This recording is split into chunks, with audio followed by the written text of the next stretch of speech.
ایک شخص نے کہا میری بیوی میرے پاس سو رہی تھی۔ اس دوران اچانک مجھے فیس بک کا نوٹیفیکیشن ملا۔ ایک لڑکی نے مجھے فرینڈ لسٹ میں شامل کرنے کی ریکویسٹ سینڈ کی تو میں نے سوچا کہ دیکھوں کہ یہ کون ہے۔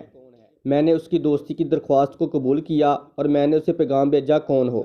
اس نے جواب دیا، میں وہی ہوں، میں شادی کر چکی ہوں لیکن میں آپ کی شدید کمی محسوس کرتی ہوں۔ یہ ماضی کی میری محبوبہ تھی، وہ ایک خوبصورت لڑکی تھی، لیکن میں نے اس چیٹ کو بند کر دیا کیونکہ میری بیوی سو رہی تھی اور میں اس کی نیند میں خلل نہیں ڈالنا چاہ رہا تھا۔ پھر میں نے بیوی کی طرف دیکھا، وہ گھر کے سارے کام کرنے کی وجہ سے تھک ہار کر گہری نیند سو رہی تھی۔ جیسے میں نے اس کی طرف نگاہ ڈالی تو میں نے سوچنا شروع کیا کہ وہ کیسے خود کو اتنی محفوظ محسوس کرتی ہے کہ وہ ایک انجان گھر میں اتنی آرام سے سو سکتی ہے۔ وہ اپنے آبائی گھر سے بہت دور ہے جہاں اس نے اپنے گھر والوں کے ساتھ 24 سال گزارے تھے۔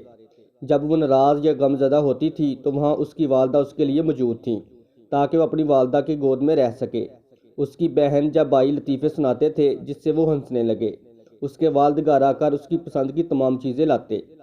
یہ سارے خیالات میرے ذہن میں آ گئے کہ کیسے اس خاتون نے میرے لیے اتنی قربانی دی ہے، لہٰذا میں نے فوراً فون اٹھایا اور بلاک کا آپشن دبا دیا۔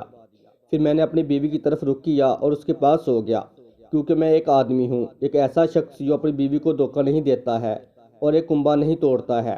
میاں بیوی میں محبت تب کم یا ختم ہونے لگتی ہے جب کوئی تیسرا درمیان میں آ جاتا ہے۔